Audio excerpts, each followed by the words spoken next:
প্রশ্ন আসতে পারে, হুজুর আমরা এখান থেকে হুঙ্কার দিয়ে কথা বলে কি লাভ আছে? লাভ আছে না নাই? কথা বলতে আছে না নাই? নবীজি বলছেন মুসলমানদের আমল হওয়া উচিত, সকল মুসলমানদের আমল হওয়া উচিত। অনেকটা হরিণ নেয়, আপনার হাতে কাটা দিচ্ছে অথবা কেটে গেছে, ওই হাতে ওই জায়গায় কাটার দ্বারা ওর বডির ভিতরে আপনার খবর হয়ে যায় যে আমার আঙুলের মাথা কেটে গেছে। হয় কি হয় না? কথা বলতে হবে, হয় কি হয় না? বাংলাদেশ থেকে ফিলিস্তিন কত দূর, গাজা কত দূর, তারপরেও আমাদের অন্তরে আঘাত লাগে। কেন লাগে? আল মুসলিম আকুল মুসলিম, মুসলমান কি কথা বলে না, মুসলমান কি? এই জন্য আমাদের 12 তারিখে ঢাকায় মার্চ টু গাজা, এই যে 12 তারিখে শাহবাগ থেকে শুরু হবে,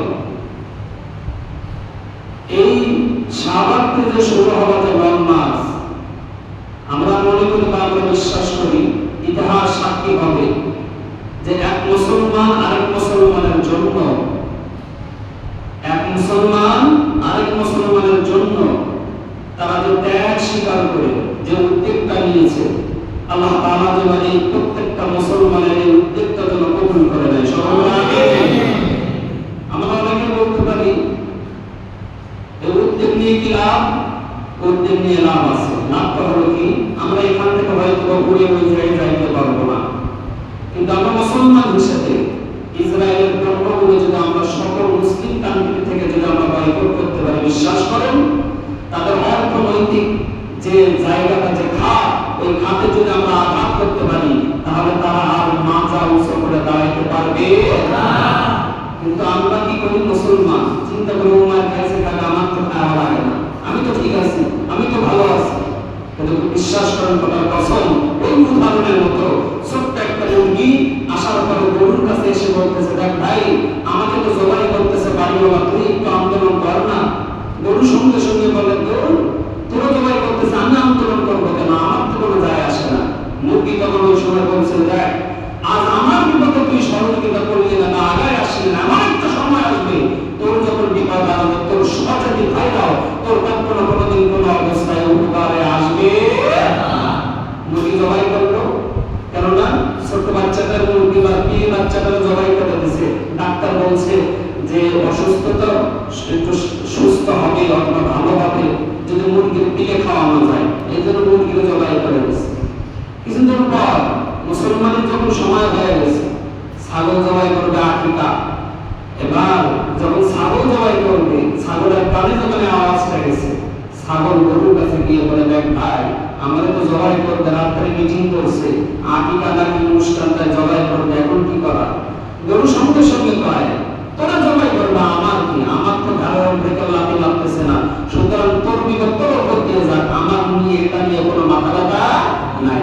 আকিকা হয়ে গেল, ছাগল জবাই হয়ে গেল।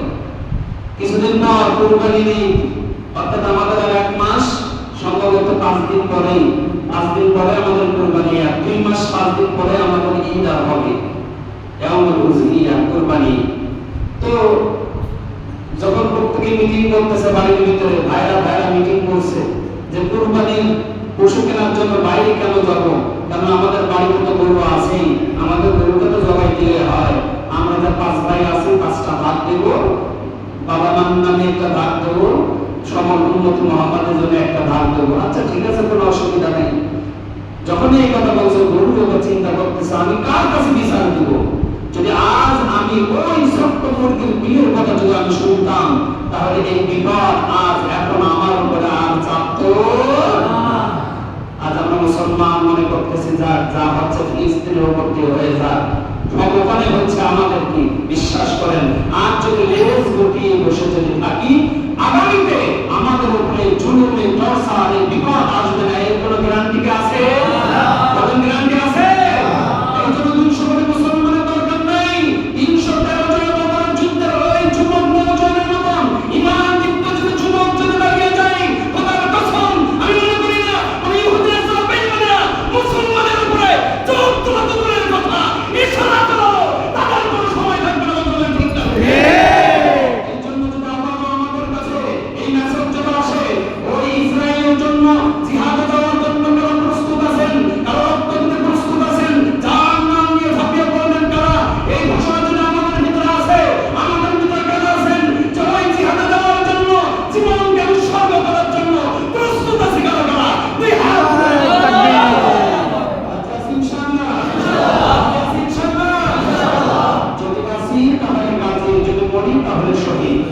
যদি বাঁচি তাহলে কি? কথা বলেন, যদি বাঁচি তাহলে কি? আর যদি মারা যায় তাহলে কি? শহীদ। আর শহীদ হলে জান্নাত আছে না নাই? কথা বলতে হবে, আছে না নাই? তাহলে জান্নাতটাই কেমন ওই বিষয়ে আলোচনা হবে ইনশাআল্লাহ। কিন্তু আমাদের ইমানি দায়িত্ব হবে এটা, আমাদের ইমানি দায়িত্ব হবে এটা। আমি শপিং মলে গিয়ে আগে ইসরায়েলের তোমরা করবো না। আমার মুসলমান তুমি যারা হোলি খেলতেছে আমার টাকা নিয়ে আমার ইনপুটে সে আমার মুসলমানের উপর অস্ত্র তাপ করতেছে। সুতরাং মুসলমান হিসেবে আমার ইমানের দায়িত্ব হবে, সেটা হলো কি, আমার তো ওই জায়গায় গিয়ে আমার যাওয়ার সম্পর্ক নাই, কিন্তু আমি আমার জায়গা থেকে যদি ওদের পণ্যটা যদি আমি বয়কট করি, ওদের যদি আমি পণ্য ক্রয় করে যদি সহযোগিতা না করি, আমি দোয়া করে আল্লাহ তাআলার কাছে যদি ওদেরকে ধ্বংস কামনা করি আর পণ্যটা যদি বয়কট করি, তাহলে আমার জায়গা থেকে এটা জিহাদ হলো কি হলো না? আর কথা বলে এটা হলো কি হলো না? যদি আমরা এটা করতে পারি ইনশাআল্লাহ, আমরা বিশ্বাস রাখি অর্থনৈতিক অর্থ ওই জায়গায় যদি ওদেরকে যদি ধাক্কা দেওয়া হয়, ওদের আয়ের উৎস যদি বন্ধ করে দেওয়া হয়, তাহলে আর কখনো কোনোদিন কোনো অবস্থায় মুসলমানের উপরে চোখ লাগাইতে পারবে আমার ইন্ধনে, আমার টাকা পয়সা, আমার রক্তকে ঘাম বানিয়ে যে টাকা আমি উপার্জন করলাম, আমি তো শপিং মলে দিয়ে আসলাম, আর আমি ওদের প্রাণ ওই জিনিসটা আমি ক্রয় করলাম, তাহলে আমি আমার মুসলমান ভাইয়ের জন্য সহযোগিতা দেখালাম, সহানুভূতি দেখালাম। আবার কেমন জন্য আমি অন্য হাত দিয়ে, টেবিলের তলার হাত দিয়ে আমি আবার আমার ভাইয়ের উপরে মাথার উপরে আঘাত করার জন্য সহযোগিতা করলাম। আল্লাহ তাআলার জন্য আমার দ্বারা, আমাদের দ্বারা কখনো কোনোদিন কোনো অবস্থায় আর জন্য এই কাজ আমাদের দ্বারা ইচ্ছায় হোক অনিচ্ছাকৃত হোক, রব যেন আমাদের দ্বারা না করা, একটু জবান করে বলেন আমিন। আল্লাহ রাব্বুল আলামিন সূরাতুল হুদ 105 নম্বর আয়াতের মধ্যে কি বলে? বিসমিল্লাহির রহমানির রহিম। ফামিনহুম শাকিয়্যুন ওয়া সাঈদ। আল্লাহ রাব্বুল আলামিন বলেন, বলেন কিয়ামতের ময়দানে যত মানুষ হবে, আমি আল্লাহ রাব্বুল আলামিন সকল মানুষদেরকে দুই ভাগে ভাগ করে নেব। কয় ভাগ? দুই ভাগ। কথা বলেন না, কয় ভাগ? দুই ভাগ। প্রথম নম্বর ভাগ হবে ফামিনহুম শাকিয়্যুন ওয়া সাঈদ। প্রথম নম্বর যারা হবে তারা হবে হতভাগা, আর দ্বিতীয় ভাগে যারা হবে তারা হবে সৌভাগ্যবান। হতভাগা যারা হবে তাদের ঠিকানা আল্লাহ রাব্বুল আলামিন পবিত্র কোরআনের ভিতরে নোট করে দিলেন। আল্লাহ রাব্বুল আলামিন বলেন, ফাআম্মাল্লাযীনা শাকু ফাফিন্নার। হতভাগা হবে যারা আল্লাহ তাআলার তৈরিকৃত জাহান্নামের কাস্টমার হবে তারা। আমরা কি জাহান্নামে যেতে চাই? আর কথা বলেন না, চাই। আল্লাহ তাআলা ভালোবেসে কুদরতিভাবে আমাদেরকে বানিয়েছে, সকল মাখলুককে আল্লাহ তাআলা কুন ফায়াকুন বলে বানাইলেন। কিন্তু আল্লাহ রাব্বুল আলামিন আপনাকে আমাকে কত ভালোবাসেন, কত ভালোবাসেন। আল্লাহ তাআলা কুন ফায়াকুন বলে বানান নাই। আল্লাহ তাআলা তার নিজ কুদরতে আমাদেরকে আল্লাহ ভালোবেসে বানিয়েছে।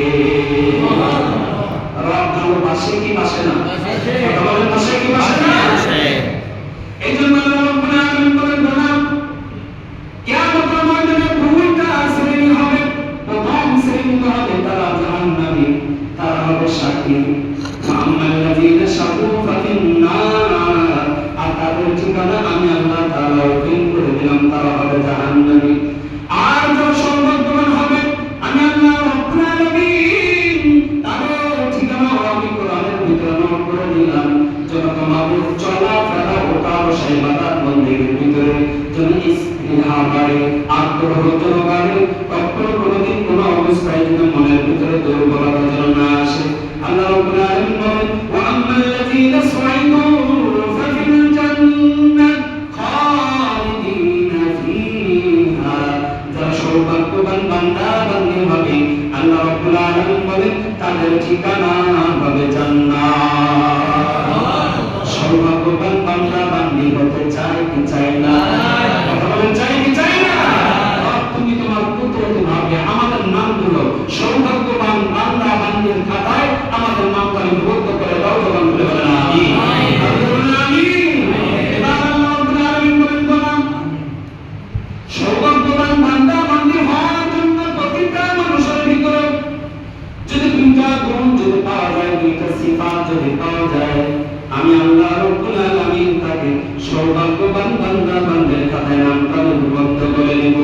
সেই দুইটা গুণের ভিতরে আল্লাহ রাব্বুল আলামিন সূরাতুল কাহফের 107 নম্বর আয়াতের ভিতরে নোট করে দেয়।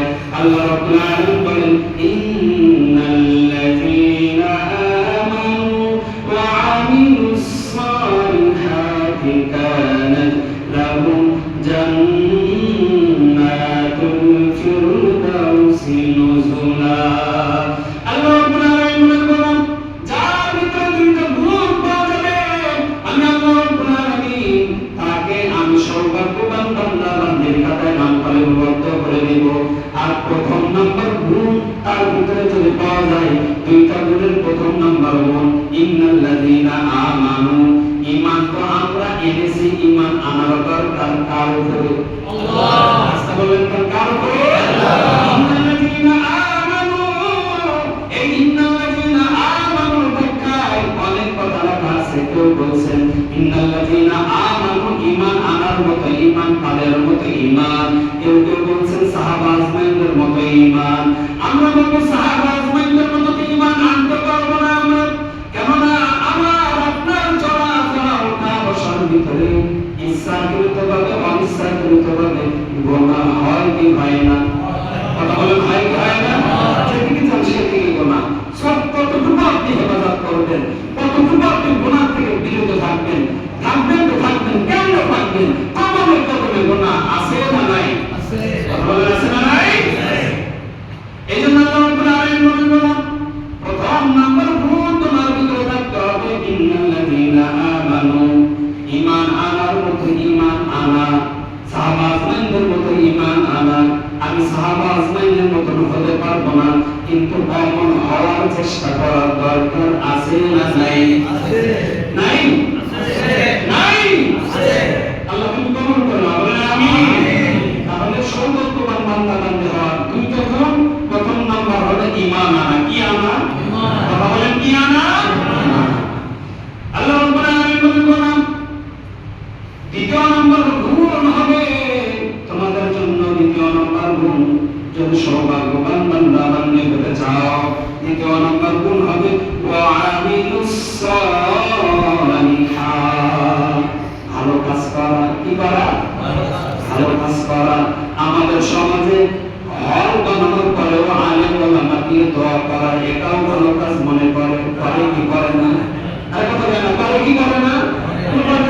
এবারে দেখলাম যে হল উদ্বোধন করতেছে আমার মতন একজন হুজুর, এই যে দোয়া করে হল উদ্বোধন করা, তারা তো মনে করতেছে এটাও ভালো কাজ। কথা বলে ঠিক না? ঠিক।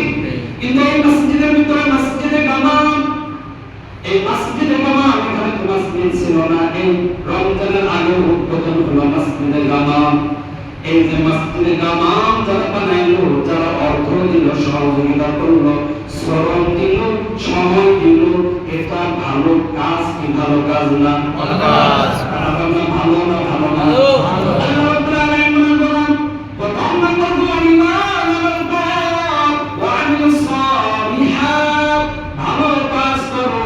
ভালো কাজ যদি কোনো বান্দা কোনো বান্দি করে, দুইটা গুণ যদি তার ভিতরে পাওয়া যায়, ঈমান আনার পরে ভালো কাজ করা, আল্লাহ রাব্বুল আলামিন বলেন তাহলে তার নামটা সৌভাগ্যবান বান্দা বান্দির খাতায় চলে গিয়েছে। আর সৌভাগ্যবান বান্দা বান্দির খাতায় যদি চলে যায়, আমি আল্লাহ রাব্বুল আলামিন তাকে কোন পুরস্কার দেব? কি পুরস্কার দেব? আল্লাহ রাব্বুল আলামিন বলেন, কানাত লাহুম জান্নাতুল ফিরদাউসি নুজুলা, আমি তাদেরকে জান্নাত দিব। দিব কোন জান্নাত দিব? আমি আল্লাহ রাব্বুল আলামিন তাকে সব থেকে ডেকোরেশন পূর্ণ উত্তম বড় সব থেকে যে জান্নাত, ওই জান্নাতুল ফিরদাউস আমি তাকে দান করে দিব। জান্নাত চাই কি চাই না? আমরা নামাজ পড়তে আসলাম, কেউ অফার দেই নাই, বাবা মসজিদে নামাজ আদায় করলে জুমার পরে জন প্রতি 1000 করে টাকা দেওয়া হবে। এমন হয়েছে? আর কথা বলে ঘোষণা হয়েছে? আমরা কিন্তু টাকার লোভে আসি নাই, মানুষ বাহবা বলবে এই জন্য আসি নাই।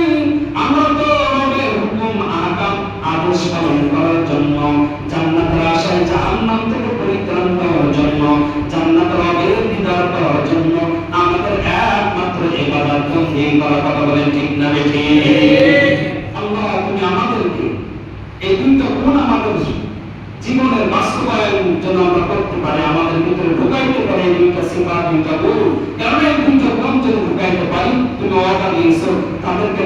দিল জান্নাতুল ফেরদাউস। সুতরাং আমাদের প্রত্যেকের ভিতরে এই দুইটা গুণের জন্য মৃত্যু আগ পর্যন্ত বিরাজমান থাকে। রব তুমি কবুল করে নাও, জবান বলেন আমিন, আল্লাহ বলেন আমিন। সম্মানিত হাজিরিন, এই জন্য আল্লাহ রাব্বুল আলামিন বলেন তোমার এই দুইটা গুণ তোমার ভিতরে থাকলে তুমি জান্নাত পাইলে। আর ওইটা কোন জান্নাত? জান্নাতুল ফেরদাউস। তাহলে জান্নাতুল ফেরদাউস হলো কেমন? আল্লাহ তাআলা সূরাতুল হুদের 105 নম্বর আয়াতের ভিতরে বলেন, ফামিনহুম শাকিয়্যুন ওয়া সাঈদ। একদল হচ্ছে জাহান্নাম, আরেকদল হলো জান্নাতি। জাহান্নামবাসীরা জাহান্নামের ভিতরে, জান্নাতবাসীরা জান্নাতের ভিতরে। তারা অবস্থান করতেছে জাহান্নামের ভিতরে, তারা অবস্থান করতেছে জান্নাতের ভিতরে। অনেক সময় অতিবাহিত হয়ে গেল, অনেক বছর। একদিন হঠাৎ করে আল্লাহ রাব্বুল আলামিন ওই জান্নাতবাসীদেরকে উদ্দেশ্য করে, উপলক্ষ করে আল্লাহ রাব্বুল আলামিন সালাম নিয়ে দেয়, তাহিয়াতুহুম ইয়াওমা ইয়ালকাউনাহু সালাম। আল্লাহ রাব্বুল আলামিন জান্নাতবাসীদেরকে যখন সালাম দিলেন, জান্নাতবাসীরা ডাইনে বামে সামনে পিছনে উপরে তাকাইলে কাউকে দেখতে পাবে না।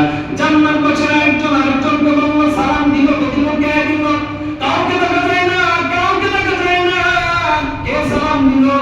আল্লাহ রাব্বুল আলামিন জান্নাতবাসীদেরকে এবার বলবে, ও আমার জান্নাতবাসীরা, শুনে নাও, শুনে নাও, শুনে নাও, আমি রব, আমি নিজেই তোমাদেরকে সালাম দিয়েছি। জান্নাতের ভিতরে রবের সালাম পাওয়ার দরকার আছে না নাই? আছে। বলেন আছে না নাই? কত সুন্দর একটা পরিবেশ হবে। রব নিজেই তার বান্দাদেরকে সালাম দিবে, রব নিজেই তার বান্দাদের সাথে দেখা করবে। এটা তো বড় একটা বিষয়। আল্লাহ রাব্বুল আলামিন জান্নাতবাসীদের সালাম দেওয়ার আগে আরেকটা ঘোষণা দিয়ে বলবেন, ইয়া আহলান নার খুলুদুন লা মাউতা ফিহা, ইয়া আহলাল জান্নাহ খুলুদুন লা মাউতা ফিহা। আমি আল্লাহ রাব্বুল আলামিন আজকে তোমাদেরকে ঘোষণা দিয়ে দিলাম, জাহান্নামবাসীরা তোমরা শুনে নাও, আর কোনদিন তোমাদেরকে মৃত্যু নামক কোন বিষয় তোমাদেরকে আর স্পর্শ করবে না। অর্থাৎ যতদিন থাকবে জাহান্নামে, আমৃত্যুকাল পর্যন্ত আজীবন্ত থাকবে, কোনদিন তোমাদেরকে মৃত্যু স্পর্শ করবে না। এবার জান্নাতীদেরকে আল্লাহ রাব্বুল আলামিন বললেন, ও আমার জান্নাতীরা, সৌভাগ্যবান বান্দা বান্দিরা শুনে নাও, খুলুদুন লা মাউতা ফিহা, আজ থেকে তোমাদের আর কোনদিন মৃত্যু স্পর্শ করবে না। আল্লাহ রাব্বুল আলামিন এবার জান্নাতবাসীদেরকে সালাম দিয়ে বলবেন, ও আমার জান্নাতবাসীরা, আমি যে তোমাদেরকে সালাম দিলাম, তোমরা তো আমাকে এখনো দেখতে পাও নাই। এবার আল্লাহ রাব্বুল আলামিন বলবেন, ও আমার বান্দা, ও আমার বান্দি, তোমরা শুনে নাও, আমার হাবিবের ওয়াদা অনুযায়ী, আমার ওয়াদা অনুযায়ী তোমরা জান্নাত থেকে সবকিছু পেয়েছো কিনা? এই কথা বলতে দেরি জান্নাতের ভিতরে গ্রুপ হবে দুইটা। কয়টা? দুইটা। আর কথা বলে কয়টা? একটা গ্রুপ হবে ফুল জেনারেশন যারা আলেম ওলামা যারা না, আরেকটা গ্রুপ হবে সম্পূর্ণ আলেম ওলামা। যে গ্রুপ হলো আলেম ওলামা না, ওই গ্রুপ সঙ্গে সঙ্গে আল্লাহ রাব্বুল আলামিনের কথা উত্তর সঙ্গে সঙ্গে বলবে, আল্লাহ আপনি যা কিছু বলেছেন, আপনার হাবিবের ওয়াদা অনুযায়ী যা কিছু আপনি আপনার হাবিবের জবান থেকে বলিয়েছেন, সব কিছু পেয়েছি। এই কথা যখনই বলবে, আল্লাহ রাব্বুল আলামিন সঙ্গে সঙ্গে ওই সমস্ত বান্দাদেরকে বলবে, তাহলে তো সত্যি সবকিছু পেয়েছো। তৃতীয় গ্রুপ আলেম ওলামা গ্রুপ বলবে, যা কিছু ওয়াদা ছিল ওই ওয়াদা অনুযায়ী আমরা এখনো সবকিছু পাই নাই। এই কথা বলতে দেরি আল্লাহ রাব্বুল আলামিন বলবেন, কেন তোমরা পাও নাই? এবার সকল আলেম ওলামা আল্লাহ রাব্বুল আলামিন বলবে, আল্লাহ আপনার হাবিব দুনিয়াতে হাদিসের কথা বলেছিল, একটা হাদিস নবীজি বলছিল, তো আমার সাহাবারা তোমরা শুনে নাও, লা তুযাম্মুনা ফি রুয়াতিহি সাতারাউনা রাব্বাকুম কামা তারাউনা হাযাল কমার ফি লাইলাতিল বদর। ও আমার সাহাবারা তোমরা শুনে নাও, আল্লাহ তাআলা জান্নাতে তোমাদের সাথে কেমন কিভাবে কথা বলবে তোমরা কি জানো? সাহাবারা বললেন, ইয়া রাসূলুল্লাহ, ইয়া হাবিবাল্লাহ, আল্লাহ আল্লাহ রাসূল ভালো জানেন, আমরা তো জানি আল্লাহ রাব্বুল আলামিন আমাদের সাথে কেমনে দেখা করবেন, কিভাবে দেখা করবেন? নবীজি বলেন, ও আমার সাহাবীরা, আল্লাহ তাআলাকে প্রত্যেকটা বান্দা প্রত্যেকটা বান্দি দেখবে, কোনো অসুবিধা হবে না। সাহাবাগণ বললেন, ইয়া রাসূলুল্লাহ, ইয়া হাবিবাল্লাহ, আল্লাহকে আমরা সকলেই দেখব, কিন্তু যারা লম্বা আমাদের সামনে থাকবে, যারা পিছনে থাকবে, তাদেরকে দেখতে, আল্লাহ তাআলাকে দেখতে কোনো অসুবিধা হবে? এই কথা বলতে দেরি নবীজি বললেন, সাহাবারা আমার, পূর্ণিমার চন্দ্র দেখতে কি তোমাদের কোনো অসুবিধা হয়? সাহাবাগণ বললেন, ইয়া রাসূলুল্লাহ, ইয়া হাবিবাল্লাহ, পূর্ণিমার চন্দ্র দেখতে আমাদের তো কোনো অসুবিধা হয় না। কার ঘাড় লম্বা কার ঘাড় খাটো এটা তার বিষয় নয়, আমরা তো পূর্ণিমার চন্দ্র দেখতে আমাদের কোনো অসুবিধা হয় না। আল্লাহ রাব্বুল আলামিন নবীজি বললেন, ও আমার সাহাবীরা শুনে নাও, আল্লাহ তাআলা জান্নাতে ওই সমস্ত জান্নাতীদের সামনে এমন ভাবে প্রকাশ পাবে, আল্লাহ তাআলাকে দেখতে তোমাদের কোনো অসুবিধা হবে না। সঙ্গে সঙ্গে বলবেন, আপনার হাবিবের ওয়াদা অনুযায়ী, হাদিস অনুযায়ী আমরা এখনো আপনাকে দেখতে পাই না। কথা কয় না, পাই না। সালাম শুনছি কিন্তু আপনারা দেখতে পাই না। আল্লাহ রাব্বুল আলামিন বলবেন, ও আমার বান্দা, আমার বান্দি শুনে নাও, ময়দানে মাসজিদ নামক একটা জায়গা আছে, ওই জায়গায় আমার সাথে তোমাদের দিদার হবে। আল্লাহ তাআলা সালাম পেতে এবং তার দিদার পেতে আমাদের মনের তামান্না আছে না নাই? আছে। আছে না নাই? আমার প্রভু আল্লাহ তাআলা বলেন, আমি যদি জান্নাতে যাই, আর ওই জান্নাতে আমার রব যদি আমার সাথে যদি দিদার না হয়, আমি যদি আমার রবকে যদি জান্নাতের ভিতরে না পাই, আমি আমার কাছে ওই জান্নাত জান্নাত মনে হবে না। আমি যদি আমার জান্নাতের ভিতরেও যদি থাকি, আর আমার রব যদি আমার সাথে যদি দিদার করে, তাহলে আমি আমার কাছে ওই জায়গাটাই উত্তম মনে হয়। কেন রবের দিদার, রবের সালাম প্রতিটা মুমিন মুত্তাকিন বান্দা বান্দির অন্তরের এইটাই তামান্না, এইটাই আকাঙ্ক্ষা। এজন্য আল্লাহ রাব্বুল আলামিন বলেন, আজ তোমাদের সাথে দেখা হবে না, দেখা হবে তো হবে কোন জায়গায় হবে? ময়দানে মাসজিদ নামক জায়গায় আমি আল্লাহ তাআলা তোমাদের সাথে দেখা করব। ময়দানে মাসজিদে সকল মুমিন মুত্তাকিন বান্দা বান্দি সকলে এক জায়গায় বসা, প্রত্যেকে লক্ষ্য করে দেখবে, আদম আলাইহিস সালাম থেকে ঈসা রূহুল্লাহ পর্যন্ত সকল নবী এবং রাসূল তারা বসা, এবং জান্নাতীরা বসা। জান্নাতীরা তাদের স্তর হিসেবে তারা ওইভাবে বসবে। আমরা দুনিয়ার থেকে লক্ষ্য করলে দেখা যায়, বিভিন্ন জায়গায় যদি অনুষ্ঠান হয়, ভিআইপিরা সামনে বসে, তারপরে আস্তে আস্তে শ্রেণী বিন্যাস একের পর এক পিছনে আসে। এখন প্রশ্ন হবে, জান্নাতীরা তো সকলেই সম্মানী, সকলেই দামি, তাহলে আবার এখানে শ্রেণী কেন? এখানেও শ্রেণী হবে, কেননা সকলেই জান্নাতুল ফেরদাউস পাবে না, সকলেই তো জান্নাত পাবে না। তার ইবাদত অনুযায়ী, আমল অনুযায়ী সে তার জান্নাত পাইবে। সুতরাং আপনাদেরকে উদাহরণ দিলে আপনারা বুঝবেন। একসাথে নামাজের জন্য আমি আর তারিক ভাই আসলাম মসজিদে নামাজের জন্য, আমি নামাজ আদায় করে চলে এলাম, কিন্তু তারিক বিশ্বাস ভাই বসে বসে সুবহানাল্লাহ, আলহামদুলিল্লাহ, আল্লাহু আকবার, লা ইলাহা ইল্লাল্লাহ এই তাসবিহটা তিনি পড়ে। আমি নামাজে আসলাম, নামাজ পড়ে চলে গেলাম, উনি নামাজ পড়ে আয়াতুল কুরসির আমলটা করে। আমি আপনাদের কাছে জানতে চাই, উনি যে মসজিদের ভিতরে বসে যে আমল করলো, আমার থেকে ভালো কাজ করলো কি করলো না? করলো। কথা বলে না, করলো কি করলো না? এজন্য ইবাদতে আপনার আমার জান্নাত হবে আমলের স্তর। যত আপনি আমল করবেন, এই মসজিদ দেখতেছেন ডেকোরেশন, আপনি যত আমল করবেন আপনার আমার জান্নাত তত ডেকোরেশন হবে। আর আপনি আমি পাঁচ ওয়াক্ত নামাজ পড়লাম, হালালি খাইলাম, আল্লাহ নাফরমানি করলাম না, আমি জান্নাত পাবো, ওই জান্নাতটা। আর যে ব্যক্তি হালালিও ভালো চললো, ইবাদত বন্দি করলো, আল্লাহ নাফরমানি করলো না, কিন্তু যখনই সময় পায় নফল নামাজ পড়ে, যখনই সময় পায় গোপনে দান করে, যখনই নামাজ সময় পায় কাজা নামাজটা পড়ে, যখনই সময় পায় কোরআন তেলাওয়াত করে, যখনই সময় পায় সুবহানাল্লাহ, আলহামদুলিল্লাহ, আল্লাহু আকবার, লা ইলাহা ইল্লাল্লাহ এই সমস্ত তাসবিহ তাহলিল করে, তাহলে এই ব্যক্তির জান্নাত। আর যে ব্যক্তি একেবারে নিরামিষ পাঁচ ওয়াক্ত নামাজ পড়লো, ইবাদত বন্দি বন্দেগী করলো, হক হালাল ভাবে চললো, আল্লাহর নাফরমানি করলো না, ওই ব্যক্তির ইবাদত। আর যে ব্যক্তি 24টা ঘন্টা নিজামুল আওকাত বানিয়ে নিল, তার ইবাদত, তার জান্নাত আর ওই ব্যক্তির জান্নাত কখনো এক হতে পারে না। টাকা আপনারও আছে, আমারও আছে। উনি ভিআইপি গেস্ট হিসেবে বসা, কিন্তু আমার তো সাধারণ চেয়ারে বসা। উনি ওনার সামনে পাকিস্তানের জিএফসি ফ্যান ঠিক করা, আমি তো খালি তাহার নিচে বসা। কেমন যেন রোদটা ওই তাবুটা সরাই দিয়ে আমার কানে মুখে থাপড়াবে, এমন একটা অবস্থা। টাকা তো আমারও আছে, কিন্তু উনি ভিআইপি কেন? উনি দুনিয়ার নিজাম অনুযায়ী, দুনিয়ার রুলস অনুযায়ী উনি একজন সাহেব, উনি একজন লিডার, উনি একজন বস, উনি একজন সমাজসেবক। এই কারণে ভিআইপি আসনটা হলো না।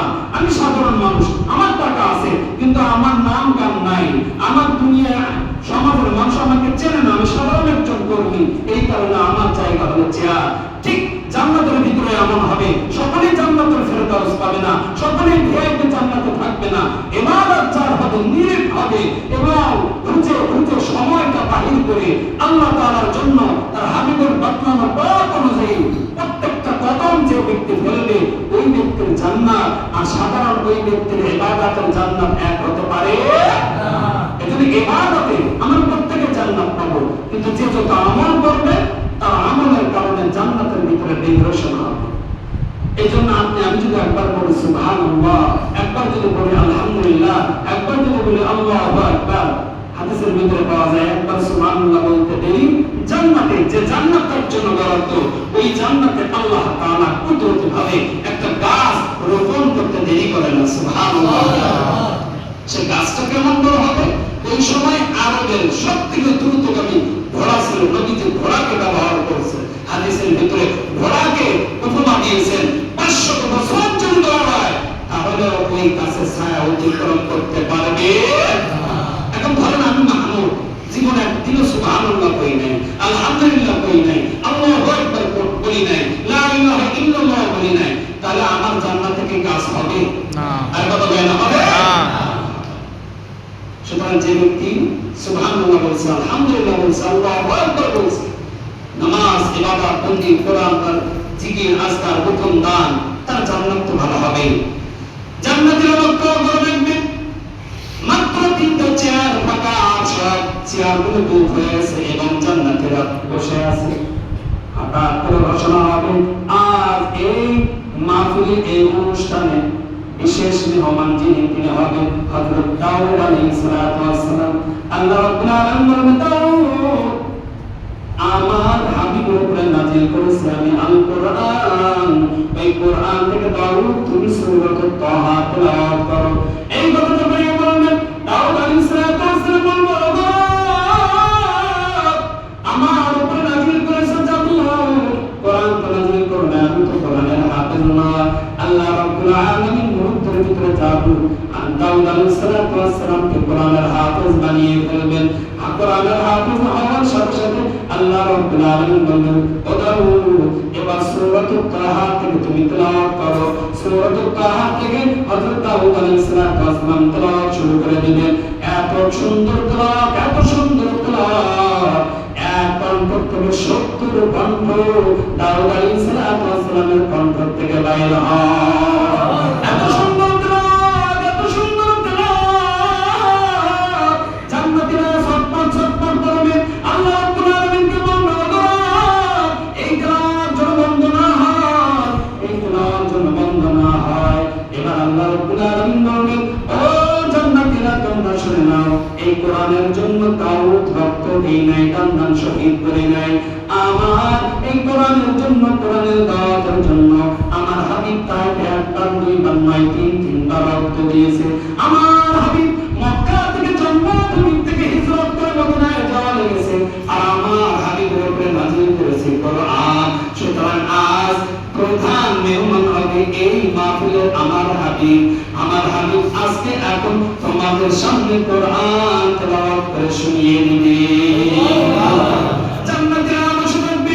আমরা তো কোনদিন নবীকে দেখি নাই, ওই সময়ের জন্য আমরা বড় অপেক্ষামান।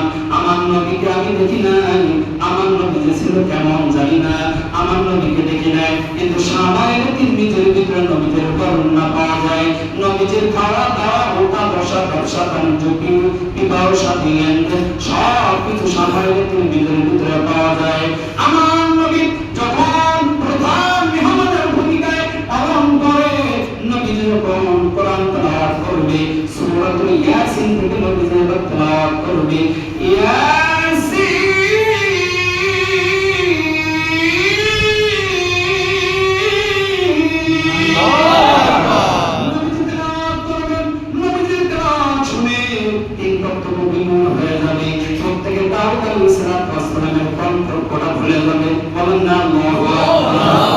নবীজির কণ্ঠ থেকে তেলাওয়াত শুনে নবীজির কণ্ঠ কত সুন্দর, নবীজির চেহারা ছিল কত সুন্দর।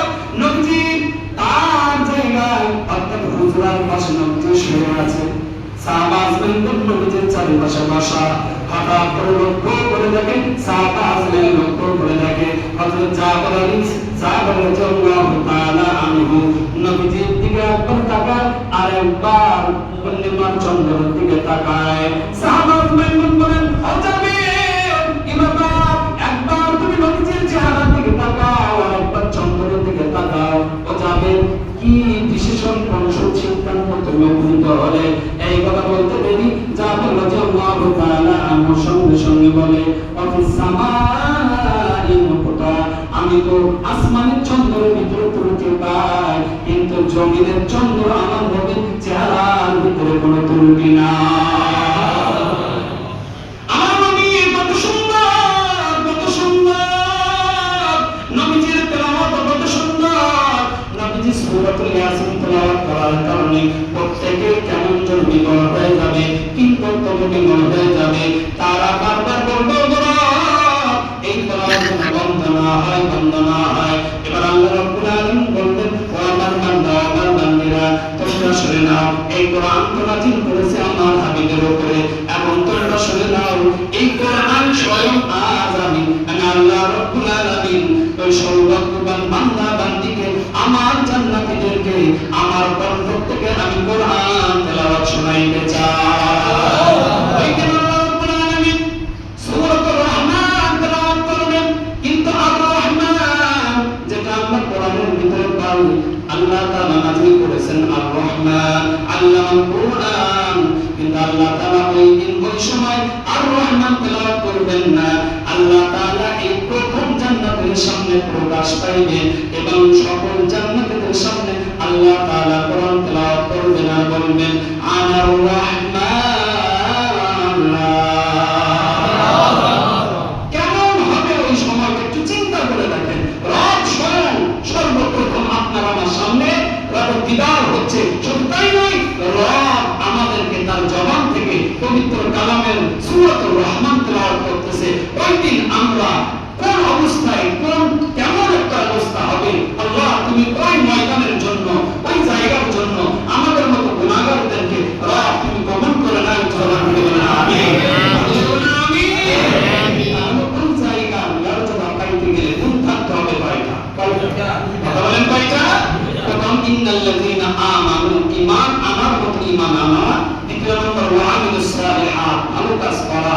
সুতরাং ঈমান আনার সাথে সাথে ভালো কাজ করার দরকার আছে না নাই? কথা বলেন আছে না নাই? আল্লাহ সুবহানাহু ওয়া তাআলা যেন আমাদের প্রত্যেকেরই সৌভাগ্যবান বান্দা বান্দির খাতে নামটা যেন লিপিবদ্ধ করে দেয়। আর সৌভাগ্যবান বান্দা বান্দির খাতে নামটা চলে আসবে যখন, তখনই আপনার আমার জন্য পুরস্কার আছে একটা, সেটা কি? কথা বলেন, সেটা কি? জান্নাত, জান্নাতুল ফিরদাউস।